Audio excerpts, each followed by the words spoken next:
အားလုံးပဲမင်္ဂလာပါခင်ဗျာကျွန်တော်တို့999 Permis USA News YouTube Channel ကနေပြန်လည်ကြိုဆိုပါရစေကျွန်တော်နာမည်ကတော့ Mr. 9ဖြစ်ပါတယ်အမေရိကရဲ့မြန်မာအင်္ဂလိပ်ဘာသာပြန် Certified Interpreter တယောက်ဖြစ်ပါတယ်ဒီကနေ့ကျွန်တော်ဘာသာပြန်တင်ဆက်ပေးသွားမယ့်သတင်းကတော့ Voice of America နဲ့ RFA သတင်းဌာနတို့မှကြန့်ရှိနေသေးတဲ့ Director တွေ Managing Director တွေအပါအဝင်နောက်ထပ်အယောက်900လောက်အလုပ်ပြုတ်သွားပြီဆိုတဲ့သတင်းပဲဖြစ်ပါတယ်နောက်ထပ်သတင်းတိုလေးနှစ်ခုကတော့အမေရိကမှာနိုင်ငံတကာကကျောင်းသားတွေကို student visa တွေပြန်လည်ပေးပြီဆိုတဲ့သတင်းပဲဖြစ်ပါတယ်။နောက်ပြီးတော့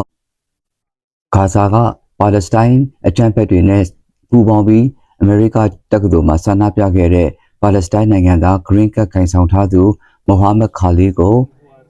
ပြည်နှင်တန်းပေးမဲ့အစားအခုပြန်လွှတ်လိုက်ပြီဆိုတဲ့သတင်းပဲဖြစ်ပါတယ်။သတင်းအပြည့်စုံကတော့ NPR သတင်းကဒီကနေ့ဇွန်လ27 2025မှာတင်ဆက်သွားတာကတော့ American အစိုးရရဲ့ထောက်ပံ့ခြင်းတွေရယူကမြန်မာနိုင်ငံရဲ့သတင်းအပါအဝင်ကမ္ဘာပေါ်ရှိနိုင်ငံများရဲ့သတင်းတွေတင်ဆက်ပေးနေတဲ့ VOA, RFA အပါအဝင်သူတို့သတင်းဌာနတွေနဲ့ဆက်နွယ်နေတဲ့အခြားသတင်းဌာနတွေကလောလောဆယ်လစာမဲ့ခွင့်နဲ့အလုံးမှာရပ်ဆိုင်းခြင်းခံထားရသောအကြီးပိုင်းခေါင်းဆောင်တွေဖြစ်တဲ့ Director တွေ Managing Director တွေကိုဒီနေ့ဒီရက်မှစပြီးအလုံးမှာအပြီးပိုင်းရပ်စဲလိုက်ကြောင်းမနေ့ကတောက်ကြနေ့မှာသမ္မတ Trump ရဲ့အစိုးရကတရားဝင်အသိပေးအကြောင်းကြားလိုက်ပါတယ်သမ္မတ Donald Trump ဒုတိယကြိမ်သမ္မတပြန်ဖြစ်လာတဲ့ January 2025နောက်ပိုင်း March လထဲမှာသမ္မတ Trump က VOA, RFA စတဲ့သတင်းဌာနတွေဟာ American အစိုးရစီကဘီလီယံနဲ့ချီတဲ့ငွေကြေးထောက်ပံ့မှုတွေရယူကနှစ်ပေါင်းများစွာသတင်းတွေအတင်းအဖျင်းတွေထုတ်လွှင့်ခဲ့ကြပြီးသူတို့ရဲ့ထမင်းရှင်ဖြစ်တဲ့ American အတွက်ဘာအကျိုးကျေးဇူးတစ်ခုမျှရှိအောင်မလုပ်ပေးကြပဲကမ္ဘာအနှံ့မှာအစိုးရစီရင်နဲ့တွားရောက်အချိန်ဖြုံးကြပြီးသတင်းအမှန်တွေရောအမှားတွေပါရောရှက်ပြီးနိုင်ငံနဲ့တနိုင်ငံရန်ညိုးတွေထားအမုန်းတွေများအောင်မိမြိုက်ပေးကြလို့အဲ့ဒီသတင်းဌာနတွေကိုအကန့်အသတ်မရှိရိုက်ဆိုင်လိုက်ပြီးလူပေါင်း1500ကျော်အလုံးမပြုတ်ခဲ့ရပါတယ်အဲ့ဒါကတော့ပြီးခဲ့တဲ့ March လမှာဖြစ်ပြီးတော့အလုံးမပြုတ်ပဲတိုင်နေခဲ့တဲ့သူတွေကတော့ Director တွေ Managing Director တွေခေါင်းဆောင်ပိုင်းတွေပဲဖြစ်ပြီးသူတို့ကအမေရိကဗဟိုတရားရုံးမှာပြီးခဲ့တဲ့လကရမုံငွေပြန်ချပေးပြီးတော့ဆက်လက်ရပ်တည်ခွင့်တောင်းခံခဲ့ပါတယ်ဒါပေမဲ့တရားရုံးကလက်မခံပဲအခုတော့အဲ့ဒီ Director တွေက Managing Director တွေကိုပါအကုန် Trump ကအလုပ်ဖြုတ်ပစ်လိုက်ပါပြီအဲ့ဒါအပြင်အဲ့ဒီသတင်းထောက်တွေဟာသူတို့သတင်းသွားယူနေတဲ့နိုင်ငံတွေဖြစ်တဲ့ Vietnam, Azerbaijan, Russia, China တို့မှာသတင်းတွေရယူဖြန့်ဖြူးနေတဲ့ VOA, RFA ရဲ့သတင်းထောက်ဝိုင်းတော်သားတွေဟာလည်းအခုဆိုရင်အဲ့ဒီနိုင်ငံရဲ့အစိုးရကဖမ်းဆီးလိုက်ပြီးတော့လက်စားမှုအခွန်လိမ်လည်မှုသတင်းမှားဖြန့်ဖြူးမှုမှိုင်းတိုက်မှုတွေနဲ့ထောင်ဒဏ်9နှစ်တိချမှတ်ခံရပြီးအကျဉ်းချခံရပြီဖြစ်ပါတယ် VOA,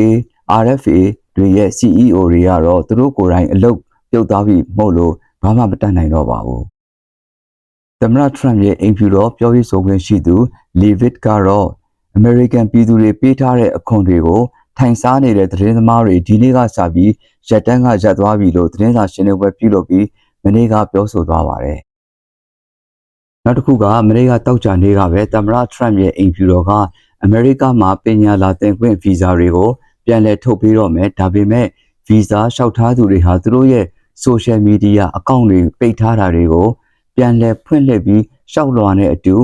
တင်ပြသွားရမှာဖြစ်ပါတယ်အကောင့်အသစ်တွေပေးပြီးအဟောင်းတွေကိုထိန်ချန်ထားတာတွေတွေ့ခဲ့ရင်တော့ဗီဇာမရတဲ့အပြင်ရပြီးလို့ကြောင်းတက်နေရင်တော့ချက်ချင်းဗီဇာရုပ်သိမ်းပြီးပြည်နှင်တန်းပေးခံရမယ်ဆိုတာပါပဲ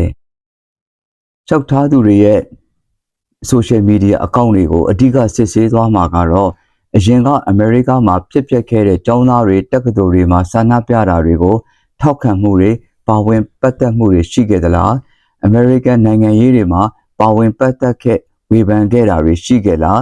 အမေရိကန်နိုင်ငံရဲ့ policy နဲ့သမ္မတအပေါ်မှာ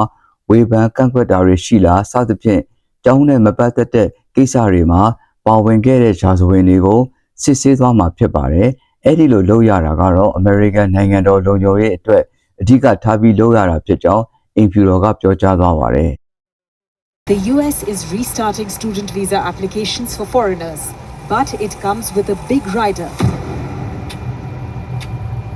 All applicants will have to give access to their social media accounts for review.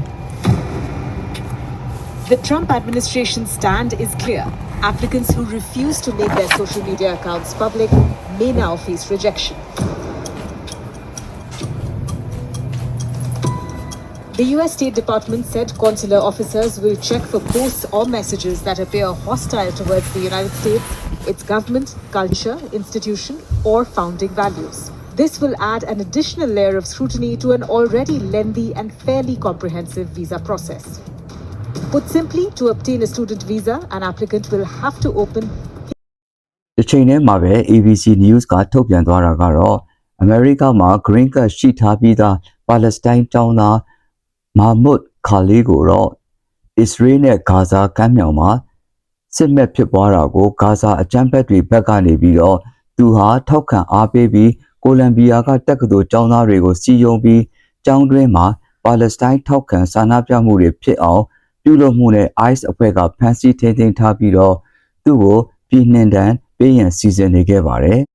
။ Mahmoud Khalil ရဲ့အမျိုးသမီးဟာဆိုရင်တော့ American နိုင်ငံသူတယောက်ဖြစ်ပြီးသူဟာ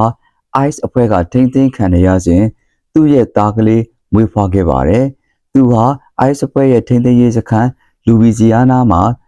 မတ်လ8ရက်2025မှာစတင်ဖမ်းဆီးထိန်းသိမ်းခံခဲ့ရပြီးအခုတော့လူဝင်မှုကြီးကြပ်ရေးတရားသူကြီးက